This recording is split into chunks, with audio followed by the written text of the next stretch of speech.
போடு கண்ணாடி போடுறா. இன்னொரு விஷயம் கேளு, இது ஒரு ரீல் தானடா. இது ரீல் இல்ல ரீல்.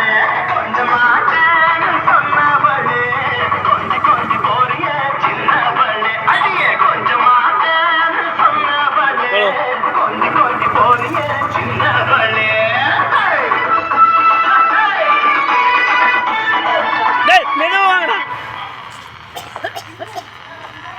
ஆடு வெட்டுறவங்க எங்க இருந்தாலும் கோயில் முன்பு வருமாறு கேட்டுக்கொள்ளப்படுகிறது.